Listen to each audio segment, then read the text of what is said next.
Tengan todos ustedes muy buenos días. El día de hoy vamos a exponer una pequeña presentación respecto a la coyuntura que tenemos el día de hoy viviendo respecto al COVID. En este contexto, inicialmente brindarle la bienvenida a todas aquellas personas que nos siguen a través de las redes sociales y hoy se encuentran conectados para poder llevar a cabo esta pequeña ponencia. Adicionalmente, quien les habla es el ingeniero Darwin Luna Torres. Vamos a presentarle la presentación siguiente del que vamos a ver a continuación. A ver.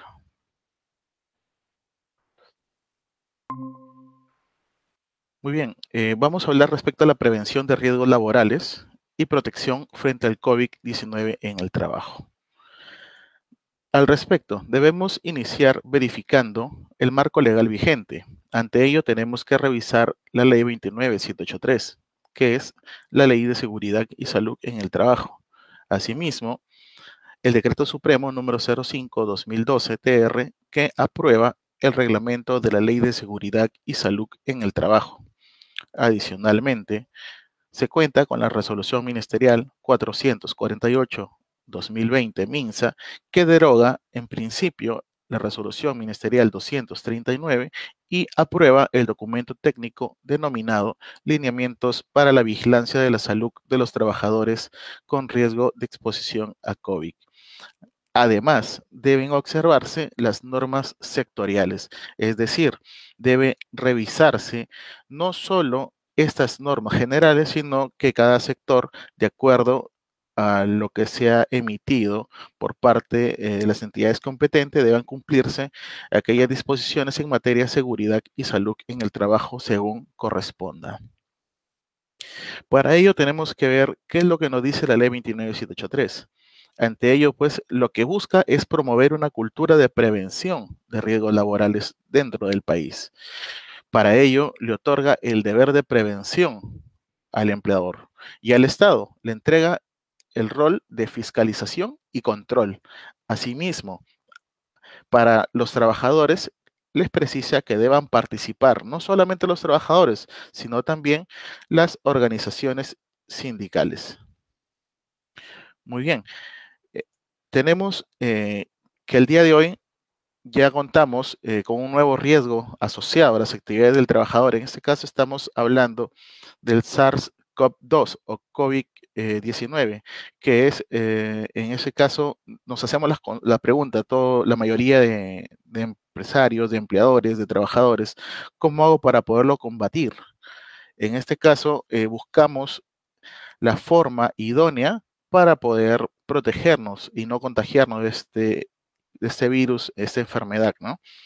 Para ello, nosotros lo que tenemos que hacer, pues, es utilizar el distanciamiento social, nuestros protectores, en este caso la mascarilla, entre otros equipos de protección que me permitan evitar el contagio con otras personas o contagiar a otras personas.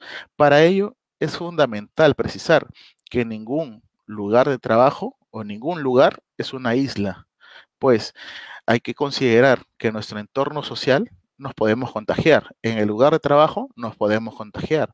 En la comunidad nos podemos contagiar. En la familia también nos podríamos contagiar. Nosotros como individuos, como personas, estamos inmersos dentro de todas estas esferas. Por tanto, basta con que una de las personas del lugar de trabajo o de la comunidad se encuentre en contacto con una familia y la familia en una reunión social pueda estar con nosotros y nos contagia, nosotros podríamos llevar esta enfermedad al lugar de trabajo o al centro de trabajo. Por tanto, lo que se pide es que cada quien gestione sus propios riesgos y en este caso evite en la medida de lo posible la exposición a este factor de riesgo, no solamente en el ámbito laboral, sino desde casa o en la sociedad. Para ello, nosotros debemos realizar, como les precisaba, una gestión de riesgos. Para ello, inicialmente se debe identificar el peligro, Seguido, debemos evaluar los riesgos y finalmente aplicar controles a estos riesgos que yo he podido determinar. Por tanto, esta misma metodología es la que sigue los empleadores a efectos de minimizar los daños que puedan ser causados a la salud de los trabajadores. Para ello debemos revisar pues que existen unas medidas de prevención y protección, las cuales son adoptadas inicialmente por el empleador. El empleador, en principio, lo que debe hacer es eliminar los factores de riesgo. De no poderlo hacer, debe sustituirlos o reemplazarlos. Posterior a ello, debe aplicar controles de ingeniería, que estas son las principales barreras duras con las cuales se cuenta para una gestión de riesgos adecuadas. Sin embargo, también pueden aplicarse controles administrativos, llámese capacitaciones, llámese y comunicados, en todo caso señaléticas y finalmente un equipo de protección. Al respecto hay que precisar pues de que estos dos últimos controles, estas dos últimas medidas dentro de la jerarquía de controles son barreras blandas, es decir, estos equipos de protección y controles administrativos no eliminan totalmente los factores de riesgo. Por tanto, lo que se debe priorizar son los tres primeros o la lista principal, que es eliminar, sustituir y o aplicar los controles de ingeniería a efectos de evitar el COVID. Para ello, pues tenemos que cada empleador debe, como obligación de parte de su sistema de gestión de seguridad y salud en el trabajo, debe contar con un IPER o identificación de peligros, evaluación de riesgos y determinación de controles. Al respecto, pues esta disposición del reglamento en el artículo 77 fue modificado ese 2020 por un decreto supremo número 2 del 2020, el cual precisa pues de que debe considerarse tanto las actividades rutinarias como las no rutinarias y aquellas en caso de emergencia. También considera las condiciones de trabajo y susceptibilidad al factor de riesgo, el medio ambiente de trabajo y la organización del trabajo, que los trabajadores, si cuentan con algún tipo de discapacidad, si se encuentran gestando, si son jóvenes, deban también priorizarse los controles pertinentes para este caso.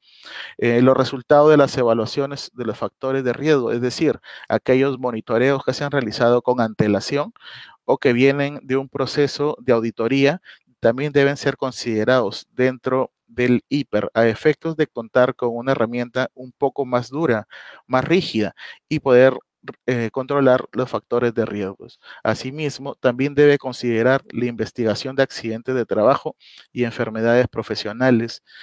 Y finalmente, los datos estadísticos de la vigilancia de la salud colectiva. En este caso, pues, es necesario considerar de que el servicio de seguridad y salud en el trabajo juega un papel fundamental para poder contar con una herramienta que permita minimizar los factores de riesgo. Por tanto, el IPER debe ser elaborado por un personal competente y ser actualizado al menos una vez al año. Debe estar puesto en consulta con los trabajadores, el comité, los supervisores, pues ¿quién más conoce de sus propios peligros que el mismo trabajador? Hay que recordar pues que el IPER no se realiza solamente de gabinete, sino que debe realizarse desde el campo, ¿no? Conocer la realidad y debe ser elaborado en cada puesto de trabajo. Para ello, vamos a revisar la evaluación de riesgo, que es lo que considera la Ley de Seguridad y Salud en el Trabajo. Tiene ciertos artículos determinados para la protección, para la gestión del riesgo. Por ejemplo, en el artículo 64 precisa que debe haber una protección de trabajadores en situación de discapacidad. En el artículo 65 precisa que debe haber una evaluación de factores de riesgo para la procreación. Es decir, no solamente se preocupa del trabajador, sino que también se deban gestionar aquellos factores de riesgo que puedan afectar a la procreación del trabajador. El artículo 66 precisa de que debe haber un enfoque de género y protección a las trabajadoras. En este caso también considera a los gestantes. Y tenemos el artículo 67 que refiere sobre la protección de los adolescentes.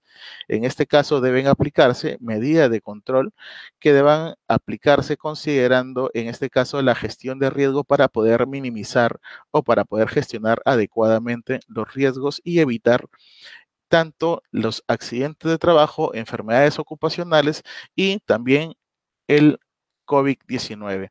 Al respecto, pues debemos precisar de que no debemos mirar el COVID como un único factor de riesgo, sino que también hay otros factores de riesgo dentro de mi centro de trabajo que deben ser vistos para poder gestionarlos adecuadamente. Pues ante ellos tenemos ciertos agentes, ¿no? En este caso tenemos los agentes físicos, químicos, biológicos, ergonómicos, psicosociales, que pueden atentar contra la salud de nuestros trabajadores. Ante ello, pues el COVID se encontraría dentro de los factores de riesgo biológicos. Aquí tenemos que los virus, por otro lado, también tenemos otros tipos de peligros como locativos, mecánicos y eléctricos, ¿no?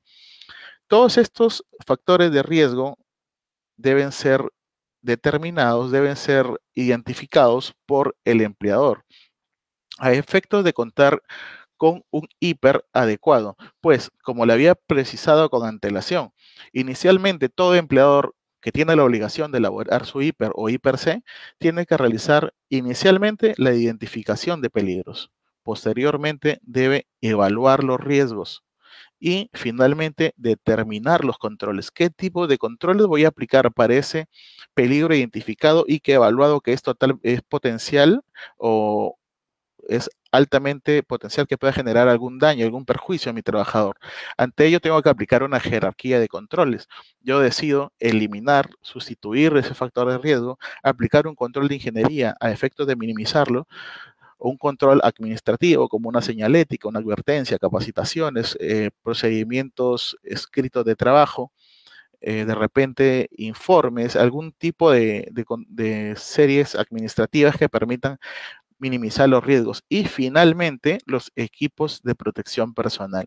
Pues como le decía anteriormente, los equipos de protección personal lo que realizan es brindarte una protección, pero no elimina totalmente todos los factores de riesgo, solamente los minimiza. Por tanto, lo que se sugiere es, en principio, utilizar las barreras duras como es eliminación, sustitución o los controles de ingeniería de acuerdo a la jerarquía mostrada en sus pantallas. Ante ellos, pues, tendrá que evaluarse si estos, en la evaluación de riesgos, ver si es que estos, a qué nivel de riesgo corresponde, si es que es tolerable, no tolerable, si es moderado, si es alto. Entonces, de acuerdo a ello, tendrá que determinarse si es que aplica algún control o en su defecto, qué tipo de control debería aplicar. Para ello, ya estamos en la fase de determinación de controles, pues ante ellos, como le venía explicando, debe considerarse pues qué tipo de control debería aplicar y para ello yo tengo que dentro de mi evaluación considerar de acuerdo a una matriz de evaluación que encontramos dentro de la resolución ministerial 050 del 2013. Aquí voy a hacer una tingencia, ¿no? Debemos considerar pues de que no hay una única metodología para poder hacer el hiper o el hiper C, sino que existen diversas metodologías y para ello es el empleador quien debe realizar una adecuada gestión de riesgo. Por tanto, vamos a mostrar algunas metodologías para que usted pueda conocer cómo realizar una adecuada evaluación de riesgo, ¿no? En este caso, esta es una metodología señalada, precisada dentro de la resolución ministerial número 050 del 2013, en el cual evalúa si es que la severidad y la probabilidad, cuán severa puede ser la lesión que sufra, y por el otro lado tenemos cuán probable puede ser.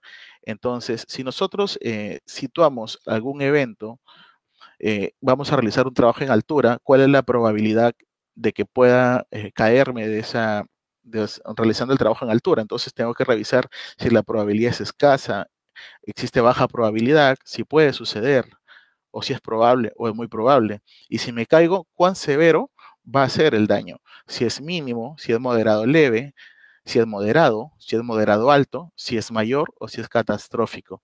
De acuerdo a ello vamos a encontrar un número, ¿no? Si nosotros decimos de que es un moderado alto y muy probable, entonces estamos con un número 40. Ante ello lo vamos a buscar dentro del cuadro que dice valoración de riesgo y encontramos que es un riesgo alto. Por lo tanto, no podría ejercer un trabajo si es que no lo minimizamos. Para ello deberíamos brindar pues una capacitación a nuestros trabajadores, aplicar los procedimientos escritos de trabajo seguro, adicionalmente contar con los equipos de protección pertinentes, ¿no? Y inicialmente, pues, ver si es que puede ser sustituido, ¿no? Se puede eliminar el factor de riesgo, si puede ser sustituido, si puede aplicar algún control de ingeniería. Posteriormente pasamos al control administrativo y finalmente los equipos de protección. Entonces, ello va a ser plasmado en una matriz, la cual se llama matriz de identificación de peligros y evaluación de riesgos, para lo cual esta debe contener pues la razón social, en este caso el empleador, el área, el tipo de proceso, y para ello esta metodología recoge pues la actividad, si la actividad en este caso es regado y desatado, y pregunta si es rutinario o no. En este caso, si es rutinario. ¿Cuál es el peligro? Son las rocas sueltas. ¿Cuál es el riesgo? Como riesgo ha considerado el desprendimiento de rocas. Y como consecuencia, pone un daño a la salud. Para ello, pues, es en atención a minería, considera el requisito legal, un decreto supremo número 024 del 2016 de Energía y Minas, y específicamente los artículos 75, 214, 218 y 224. Para ello, de acuerdo a nuestra tabla que habíamos precisado con antelación, precisa cuán probable puede ocurrir y coloca el número 4. Y posteriormente, la severidad le colocan un número 50. Al hacer la multiplicación nos sale 200, lo cual significa de que es un riesgo crítico y por tanto el trabajo no podría realizarse si es que no se minimizan aquellos riesgos. Por tanto, debe realizarse una adecuada gestión de riesgo. Por tanto, lo que se debe hacer en este caso, de acuerdo a lo que se ha precisado dentro de este ejemplo, es una capacitación a los trabajadores y una actualización de los procedimientos administrativos. Sin perjuicio de ello, también podría generarse o adecuarse controles de ingeniería, como colocar estructuras que permitan retener que estas rocas puedan caer sobre las personas. Y finalmente se cuenta con el punto que se llama responsables. Y aquí le entrega como responsables a quién? Al residente, a un gerente de seguridad y salud en el trabajo, seguridad ocupacional, entre otras personas que puedan resultar como responsables de aplicar esta medida. Aquí hay que recordar pues que los recursos deben ser asignados por el empleador. Hay efectos que debe evitarse que pueda materializarse, en este caso, el riesgo, ¿no? O el hiper. Esa es otra metodología. Al igual que la anterior, pues lo que precisa es el nivel de probabilidad. Lo que te señala son 4 puntos en particular. Uno es el número de personas expuestas, cuántas personas hay expuestas, si es que existen procedimientos, si son satisfactorios, las capacitaciones, si existen capacitaciones, si son satisfactorias. Por otro lado, el nivel de exposición, cuántas veces me encuentro expuesto, en este caso, a los factores de riesgo. Y finalmente, se cuenta con un acápite adicional, que es el nivel de severidad, si es que termina con algún tipo de lesión o si es que no existe lesión o disconfort por parte del trabajador. Ante ello, también, al igual que lo anterior, debe valorarse y precisarse dentro de una matriz, no sin antes verificar si es que eh, la probabilidad versus la consecuencia puede ser trivial, moderada o importante. En este caso, de una vez identificados es que se encuentra, en qué rango se encuentra, yo voy a buscar qué puntaje me ha obtenido y si dice que es un porcentaje importante de 17 a 24, lo que precisa, lo que dice que es un riesgo significativo y que no debe comenzarse el trabajo hasta que se haya reducido el riesgo. Cuando el riesgo corresponda a un trabajo que está realizándose y debe remediarse el problema en un tiempo inferior al de los riesgos moderados. Por tanto, el trabajo debería paralizarse y no realizar trabajo hasta que se reduzcan estos riesgos para evitar algún tipo de accidente o propagación del COVID, en este caso si lo tomamos como tal o lo evaluamos así, y evitar de que pueda haber un daño a la salud del trabajador. Aquí en este caso, pues se ha puesto como ejemplo la matriz, que es la cual el empleador debe tener y debe exponer, en este caso mostrar a los trabajadores y en caso de que exista alguna fiscalización por parte de la autoridad inspectiva del trabajo, deberá acreditarlo, no solamente acreditar de que tiene el documento, sino que se han implementado las medidas de control que el mismo empleador ha determinado durante el proceso de elaboración del IPER. Aquí pues tiene el tema de etiquetado como tarea y busca pues como peligro la máquina, busca como riesgo la probabilidad de atrapamiento de un miembro superior, en este caso dedos, mano, y como requisito legal pone un decreto legislativo 42F o decreto supremo, en este caso es el artículo 195 al 199, del 206 al 224. Son los artículos aplicados a maquinaria respecto a industrias. Tenemos cuál es la probabilidad y aquí se precisa pues cuántas personas están expuestas a esta tarea. Y el índice de procedimiento, también tenemos el índice de capacitación y el índice de exposición. Finalmente, el índice de probabilidad, que sería la sumatoria de estos primeros números, la cual se va a multiplicar con el índice de severidad que nosotros hemos determinado ya con los cuadros que le hemos mostrado anteriormente. Para ello, pues, genera 7 por 3, tenemos el número de 21 y ese sería nuestro riesgo. Ahora, ese riesgo lo tenemos que ubicar dentro de la tabla y ello me entrega el nivel de riesgo que es importante y por lo tanto resulta significativo. Y como medida de control, lo que ha determinado es que se debe detener la operación e implementar guardas. En este caso debería haber o contar la máquina con guardas de protección a efectos de que ninguna persona pueda ser lesionada o en este caso las partes superiores del trabajador puedan salir con algún tipo de lesión. Bueno, seguimos con la determinación de los equipos de protección personal. Para ello, pues tenemos que, si vamos a utilizar un equipo de protección personal, en este caso de protección para lo que son ojos y cara, tendríamos que evaluar qué tipo de lentes necesito, si son oscuros, si son para químicos, si son caretas faciales, si son para, en este caso, para soldaduras. Va a depender del tipo de actividad que yo voy a realizar, con lo cual voy a encontrar un equipo de protección oportuno. No todos los equipos de protección responden para los factores de riesgo que estoy ubicando o al cual estoy expuesto. En este caso también tenemos el tema de cascos como equipo de protección. En este caso, los cascos van a ser también adecuados de acuerdo al tipo de actividad que voy a realizar. Si es para construcción civil, si es para realizar trabajos en altura, porque dependerá también el tipo de el uso de barbiquejo para poder utilizarlo y evitar la caída, en este caso, de nuestro casco.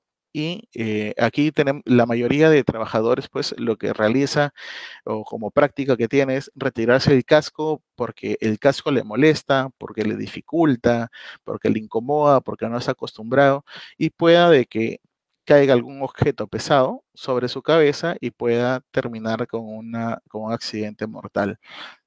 En este caso, estamos exagerando, pero es correcto, ¿no? Y pueden haber en este caso, objetos que puedan caer sobre la cabeza de los trabajadores y debería aplicarse una gestión adecuada de los riesgos, en principio, retirando los objetos que se encuentran por la parte superior de los trabajadores. Respecto a protección de manos, ante ellos, pues, se ha podido develar, pues, de que existen diversos tipos de guantes, ¿no? Guantes anticorte, guantes de badana, guantes, en este caso, sintéticos, los cuales van a depender del tipo de factor de riesgo al cual voy a estar expuesto. No todos los guantes son iguales.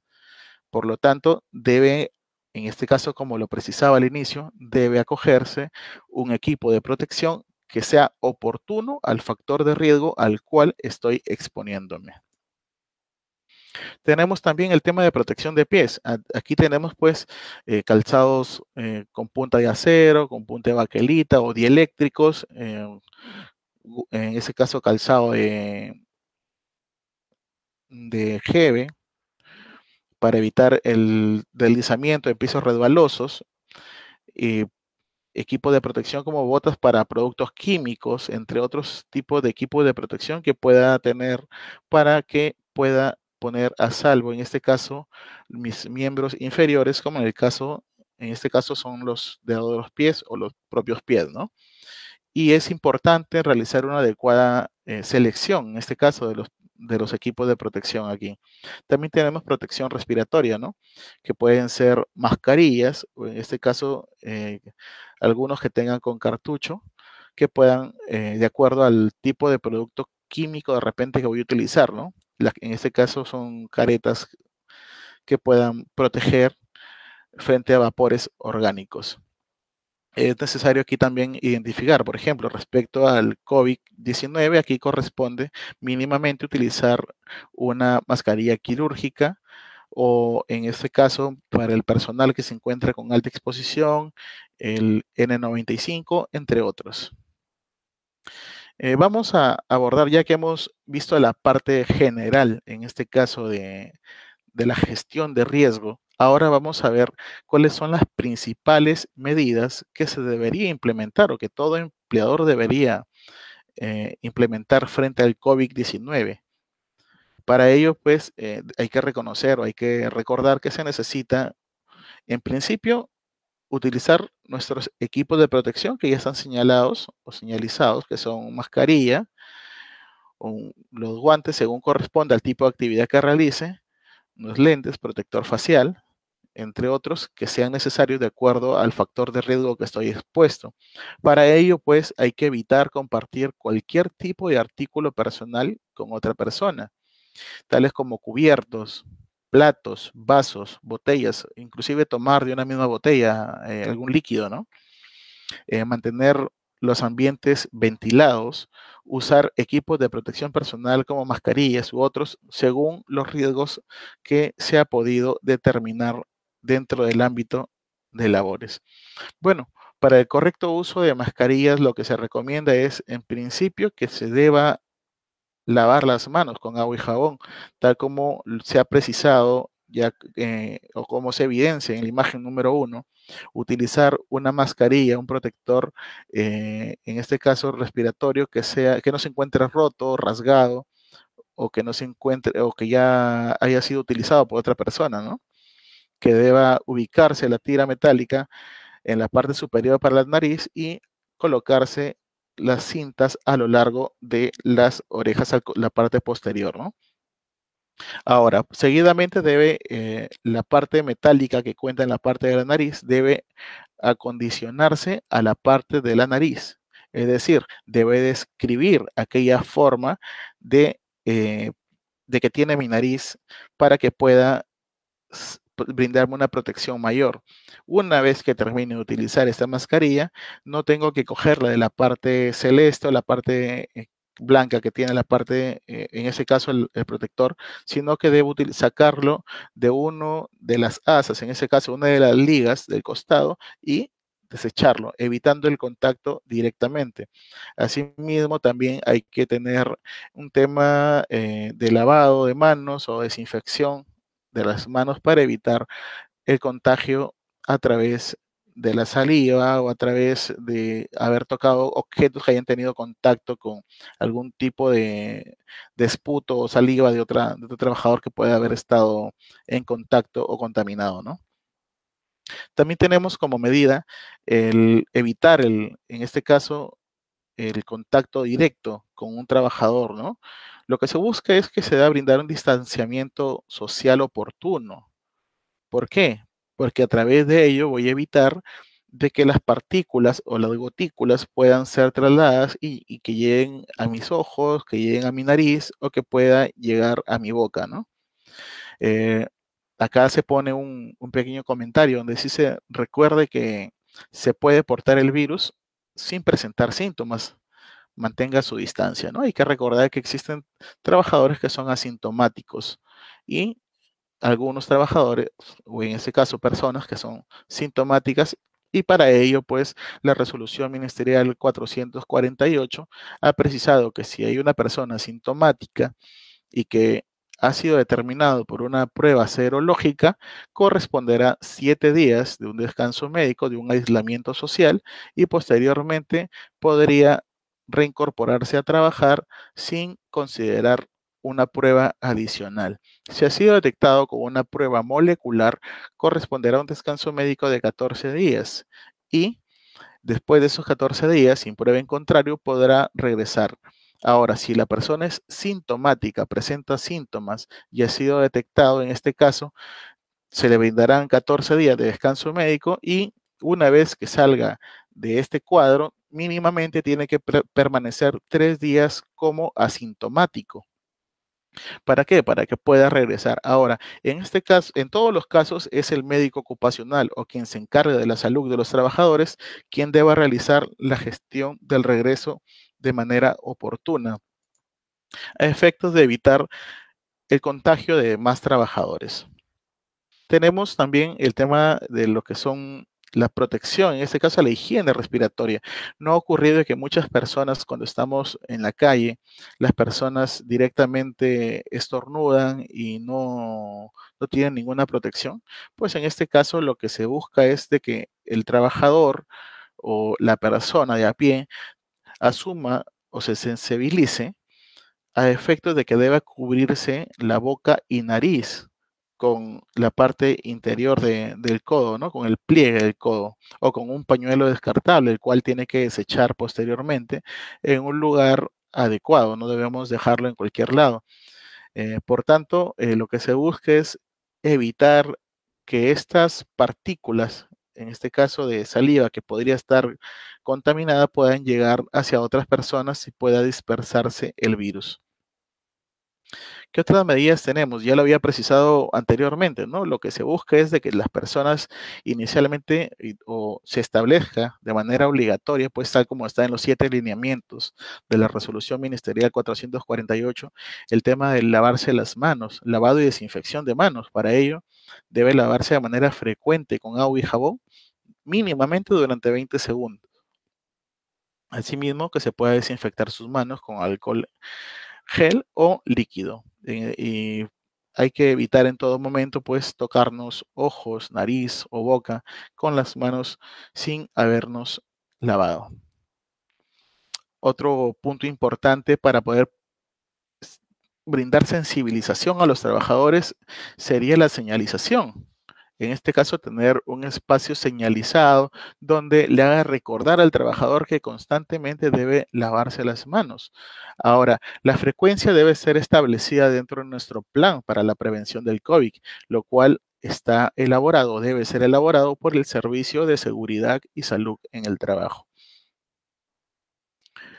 Uso de barreras físicas también, como por ejemplo aquí en este caso se han establecido unas barreras para evitar el contacto directo, además de contar con más de 1,5 metros de distancia, aparte se han establecido barreras físicas para evitar la dispersión, en este caso, del virus, ¿no? Por eso es de que se pone que se mantenga una distancia prudente y adicionalmente de esta forma gestionamos los riesgos a efectos de evitar la contaminación de los demás trabajadores. También como parte de los protocolos, lo que corresponde es de que cada cada empleador debe realizar desinfección de áreas comunes. En este caso, debería ser antes de iniciar los procesos, de iniciar las labores, al mediodía, antes de iniciar la jornada, la segunda parte de la jornada, o en su defecto también al momento de concluir la jornada para contar con ambientes higienizados, limpios, de tal manera que nos permita reducir, en este caso, los factores de riesgo de contraer el COVID. Finalmente, tenemos también que todo empleador, en este caso, a través del Servicio de Seguridad Ocupacional, deba hacer llenar a los trabajadores una ficha sintomatológica en la cual el trabajador va a declarar de acuerdo a los últimos 7 días, si es que ha tenido exposición con algún trabajador que haya sido positivo, si es que ha tenido algún tipo de cuadro febril, de fiebre, en este caso, si es que ha tenido algún síntoma relacionado al COVID-19. El empleador, de acuerdo a lo que ha precisado la resolución ministerial 448, es únicamente responsable del seguimiento de los diferentes casos, entre ellos los casos sospechosos. Adicionalmente, le da como disposición de que deba tomar la temperatura, en este caso de los trabajadores, antes del ingreso a labores. Asimismo, que se deba identificar el grupo de riesgos. Mis trabajadores, ¿a qué grupo, o en este caso, a qué rubro pertenecen? Si es que son adicionalmente al factor de riesgo que pueden estar expuestos. De repente, si es que tengo un trabajador con más de 65 años, si cuenta con diabetes, si tiene asma, entre otras, para evitar, para que prioritariamente puedan realizar labores de forma remota, según corresponda, ¿no? Ahora, algo importante que debemos resaltar aquí es de que no solamente basta con que debemos guiarnos con lo que precisa la resolución ministerial 448, sino que adicionalmente debe agregarse, ¿qué cosa? Las normas sectoriales, en este caso, las normas referidas a seguridad y salud en el trabajo y también lo que ha determinado cada sector. Ahora vamos a hablar un poco respecto al modelo operacional de Sunafil. Si es que hay algunos empleadores, pues pueden dar fe de lo que voy a manifestar ahorita respecto a las cartas inductivas y cartas disuasivas. Al respecto, pues debemos considerar de que todo empleador o toda persona jurídica debe presentar un plan para la prevención, vigilancia y control del COVID-19 en el trabajo. Este plan debe ser elaborado ¿por quién? Por el empleador, sí, pero ¿a cargo de quién? Por el empleador, pero a cargo del Servicio de Seguridad y Salud en el Trabajo. Este plan, una vez elaborado, debe ser remitido al Comité de Seguridad y Salud en el Trabajo o Supervisor de Seguridad y Salud en el Trabajo, según corresponda. Este comité o supervisor, en un plazo de 48 horas, debe aprobar este plan. Y una vez que haya aprobado el plan, es remitido al empleador y el empleador lo envía al correo empresa@minsa.gov.pe y con ello se considera el registro inmediato en el SIS-COVID-19. Para ello, hay que recordar que el SIS-COVID-19 pertenece al MINSA. Aquí lo tenemos como registro del MINSA. Posteriormente, Sunafil con estos datos realiza una priorización de intervención. ¿Dónde va a intervenir y cómo va a intervenir? ¿Por qué? Porque no todo es reactivo, sino que corresponde la parte preventiva. Al respecto, acciones preventivas tenemos que se debe realizar, por ejemplo, un diagnóstico en materia de seguridad y salud en el trabajo que son enviados a través de la casilla electrónica. Para ello, hay dos pasos. Tenemos pues en el primer paso que hay una remisión de cartas inductivas a los empleadores o un checklist para que el empleador ingrese a su casilla electrónica y responda si es que cuenta o no cuenta con una información de acuerdo a la lista de verificación enviada. Por ejemplo, se nos ha enviado una lista si que contamos con lavabos para manos y decimos que no tenemos, entonces tenemos que implementarlo. Sunafil, ¿qué hace? En caso de reporte de varios no tengo, te envía una carta disuasiva donde te dice debes cumplir con tus obligaciones de acuerdo a lo señalado por la resolución ministerial 448 o en su defecto por lo que refiere el reglamento de la Ley de Seguridad y Salud en el Trabajo o la propia Ley de Seguridad y Salud en el Trabajo. Si pese a ello no se ha cumplido con la obligación, Sunafil en este caso, puede iniciar a través de un inspector una orden, puede generar una orden de inspección para que pueda realizarse una fiscalización, que puede ser tanto física o virtual o combinada en este caso, ¿no? Ahora, sin perjuicio de ello, cabe precisar pues de que SUNAFIL no necesariamente tiene que guiar la parte preventiva, sino que si es que existe algún tipo de denuncia, inmediatamente puede generar una orden de inspección y enviar a un inspector a través de un procedimiento inspectivo para que pueda verificar, en este caso, las condiciones de salud de los trabajadores y sancionar según corresponda. Es decir, primero se va a solicitar información al empleador, verificar, en este caso, las medidas, se va a solicitar una medida de requerimiento, se va a requerir información, por ejemplo, registros de equipos de protección, registro de capacitación, registro de inspecciones, el registro del plan, entre otras, de acuerdo a lo que diga, en este caso, su orden de inspección. Ahora, el, ello conllevará posiblemente o no a un cierre temporal del centro de trabajo, si es que se afecta, en este caso, la salud de los trabajadores. Pero, sin perjuicio de ello, la orden de inspección puede acabar de dos formas. Uno, puede acabar en un informe o, en su defecto, podría acabar con una acta de infracción. Cuando acaba con un informe, significa que el empleador ha sido diligente y, por lo tanto, como diligente, ha presentado toda la información y no ha infringido ninguna norma. Sin embargo, por el otro lado, si es que la persona ha sido negligente, esta persona puede ser sancionado con una acta de infracción de acuerdo a lo que precisa, en este caso, el reglamento de inspecciones. Para ello debemos recordar algo puntual, ¿no? Que una vez que se genera la denuncia, o en este caso la solicitud por parte de la decisión interna del sistema inspectivo, se genera una orden de inspección, que esta orden de inspección puede ser concreta o genérica. Concreta es cuando se determina una persona jurídica propiamente, y genérica cuando apunto al rubro en general. Ahora, luego se asigna a un inspector. Hasta aquí no existe un plazo para que pueda determinarse o pueda generarse las órdenes. Una vez que el inspector recibe la orden de inspección, tiene un máximo de 10 días hábiles para iniciar su función. Una vez que inicia su función inspectiva, cuenta con un máximo de 30 días no prorrogables para poder concluir, en este caso, con su proceso o procedimiento inspectivo, debiendo concluir en informe de inspección o en un acta de infracción según se haya determinado o verificado o constatado dentro de su actuación inspectiva. Hay que recordar que todo empleador, si es que es de manera presencial la visita, en este caso, esa persona, el supervisor o el inspector del trabajo, deba atenderlo dentro de un tiempo prudente no mayor a 10 minutos.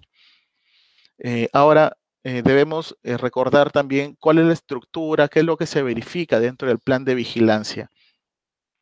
Con esto ya estaríamos casi por concluir la presentación y pasaremos a absolver, en este caso, consultas que han llegado a través del chat. ¿Qué es lo que se busca inicialmente? Que deba aprobarse e implementar el plan, en este caso el plan para la vigilancia, prevención y control del COVID en el trabajo. Luego tenemos que debe cumplirse con los procedimientos obligatorios. En este caso son siete lineamientos determinados por la resolución ministerial 448. Número 1, tenemos la limpieza y desinfección de manos, la evaluación de la salud del trabajo previo al regreso o reincorporación al centro de trabajo, el lavado y desinfección de manos obligatorio. Tenemos también la sensibilización de la prevención del contagio en el centro de trabajo, las medidas preventivas colectivas, medidas de protección personal y, finalmente, una vigilancia de la salud de los trabajadores. En, de eso, pues, lo que podemos colegir es de que lo que se busca en principio es de que todo empleador deba seguir no solamente la limpieza de su centro de labores, sino que también debe evaluar la salud de cada trabajador antes de que se incorpore a trabajar o reingrese a trabajar. Una vez que reingrese a trabajar, debe preocuparse por el lavado y desinfección de manos de manera obligatoria para todos los trabajadores. Una vez estando adentro trabajando, tiene que sensibilizar, en este caso, a los trabajadores en los procedimientos internos para evitar el contagio del COVID. Adicionalmente, tendría que implementar medidas colectivas y, al agotar las medidas colectivas, deberá adoptar medidas de protección personal. Finalmente, deberá ser una vigilancia de la salud de los trabajadores en el marco del COVID. Por otro lado, debe considerarse, pues, cuáles son aquellas consideraciones para que un trabajador regrese a trabajar o se reincorpore al trabajo, para lo cual deberá haber una revisión y reforzamiento a los trabajadores en los procedimientos, en este caso, como lo estaba señalando con antelación, respecto a sus propias actividades, pero ahora desde el punto del COVID para evitar un contagio hacia sus familiares o a los demás trabajadores o a la sociedad o comunidad en general. Y finalmente, otras disposiciones que puedan resultar complementarias de ello. Ante eso, pues tenemos que determinar o se van a mostrar dos tipos de infracciones. Para ellos tenemos el no llevar a cabo evaluaciones de riesgo, por ejemplo, no hacer un hiper o controles periódicos de las condiciones de trabajo en las actividades del trabajo, no identificar adecuadamente los riesgos frente al COVID o no realizar actividades de prevención, no otorgar mascarillas, no otorgar capacitaciones, entre otros, según los resultados de la evaluación, o sea, de acuerdo a lo que señala el IPER, de acuerdo a al Decreto Supremo número 019-2006, que es el reglamento de la Ley General de Inspección del Trabajo, precisa que es una infracción de tipo grave. Por otro lado, tenemos en el numeral 27.9, precisa que los incumplimientos de las disposiciones relacionadas con la seguridad y salud en el trabajo, y en particular en materia de lugares de trabajo, es decir, aquellas condiciones en mi centro de trabajo, el no contar con medidas de protección colectiva, equipos de protección personal, es una infracción de tipo muy grave. Ahora, vamos a hacer un pequeño ejercicio como última diapositiva ya para pasar a las consultas. Por ejemplo, yo soy una empresa no MIPE, no me encuentro ni como microempresa ni como pequeña empresa, soy una no MIPE y tengo actualmente 51 trabajadores. Ahora, ¿qué tipo de infracción tengo? Una infracción de tipo grave, no proporcioné los equipos de protección o no realicé una evaluación de riesgos. Entonces tengo una evaluación, una infracción de tipo grave. Esa tabla se encuentra en soles. Vamos a ubicar en el último recuadro, la última donde dice no MIPE, vamos a cruzar los 51, dice 51 a 100 y grave. Dice que la sanción podría ser de 28.079 soles por no contar con un hiper o en su defecto no realizar una gestión adecuada de riesgos o no brindar los equipos de protección personal. Por lo tanto, se insta a que todos los empleadores deban de cumplir con sus obligaciones a efectos de evitar algún tipo de contagio para con los demás trabajadores. Muy bien, vamos a pasar a resolver las consultas que nos han llegado hasta el momento. Vamos a revisar. Dice Anita Torres, nos pregunta sobre la elección del supervisor para una empresa que iniciará actividades por primera vez. El plan debe ser aprobado por el supervisor para poder iniciar operaciones sin el envío del plan. Muy bien, preguntémonos algo importante aquí. Al ser una empresa nueva, no tengo inclusive trabajadores.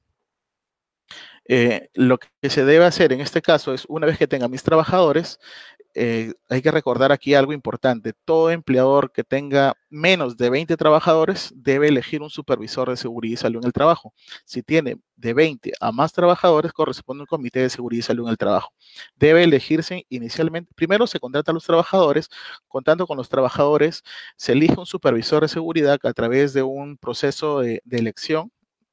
Para ello sugiero seguir la metodología que se encuentra, que es una guía en realidad, la resolución ministerial 148 del 2012 y posteriormente, previo a iniciar las labores, debe presentarse el plan para que puedan ejercer sus labores. Ahora, una vez que se presente el plan, el empleador tiene 24 horas para poder remitir una copia del plan a cada trabajador. Julio Borja nos pregunta, cuando el virus está esparcido por todos lados y el contagio masivo ya se dio a pesar de las medidas de prevención, ¿es viable seguir explicando cómo evitar el contagio? En este caso, a ver, En ese caso más lo siento como una crítica, ¿no?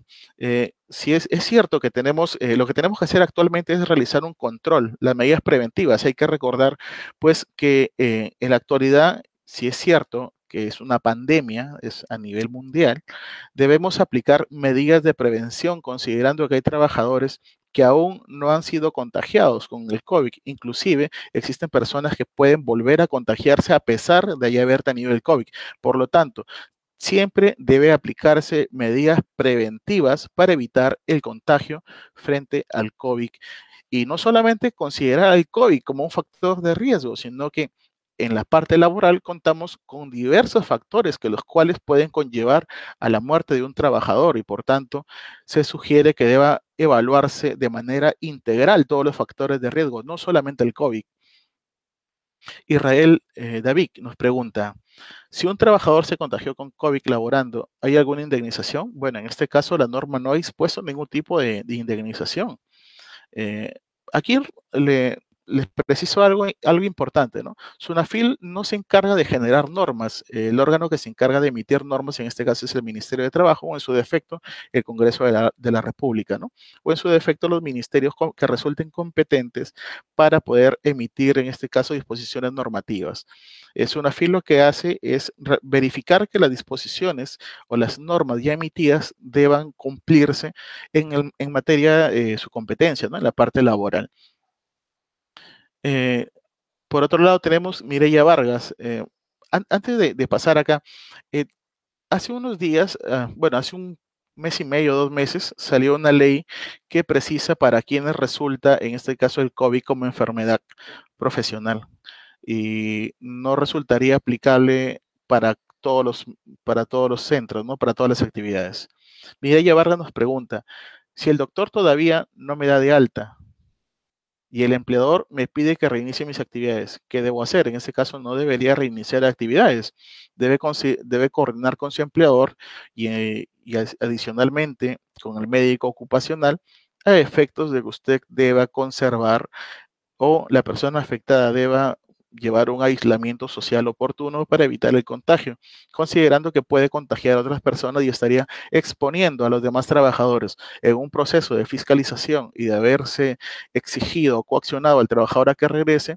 SUNAFIL podría cerrar el área o en su defecto podría cerrar y retirar el permiso, el registro en este caso, a la empresa por incumplimiento de las disposiciones normativas.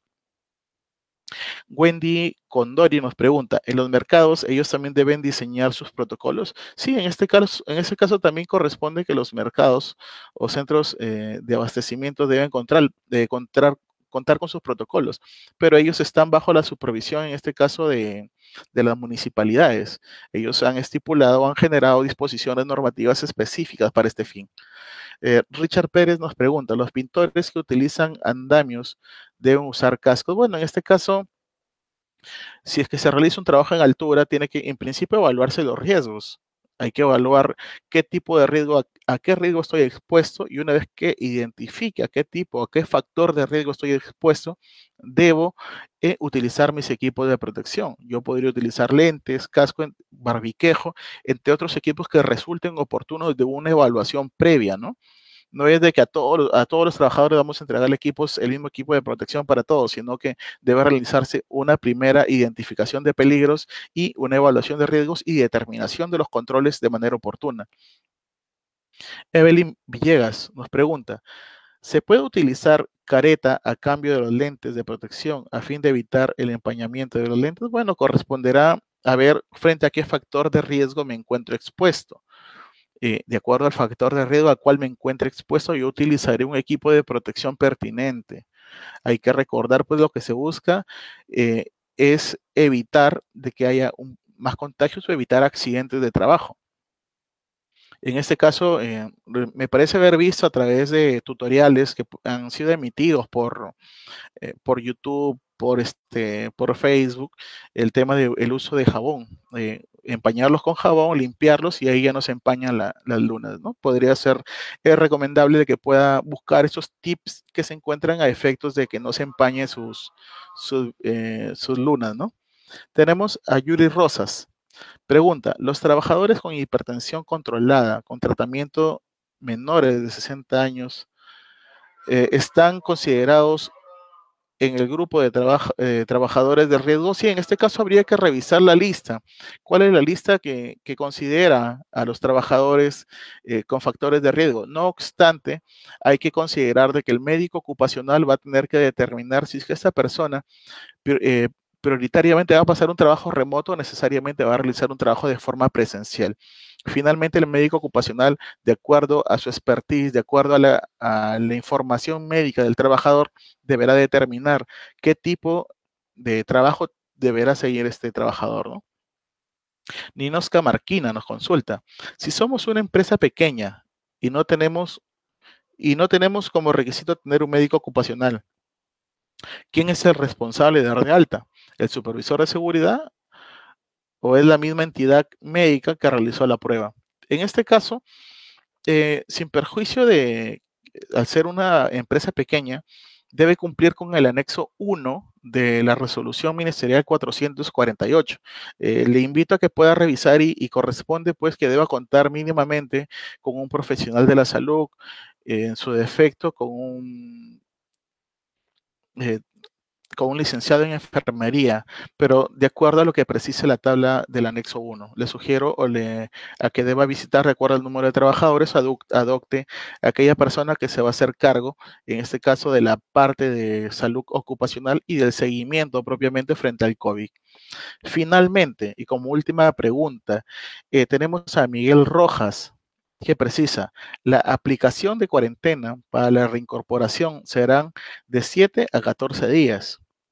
Pero en el caso que se capte el caso durante la actividad laboral, ¿cómo se determinan los días de descanso? En este caso, lo que precisa la resolución ministerial 448 es: una vez detectado a través de prueba serológica o a través de prueba molecular, corresponderán de 7 hasta 14 días de acuerdo al al día en que se haya detectado.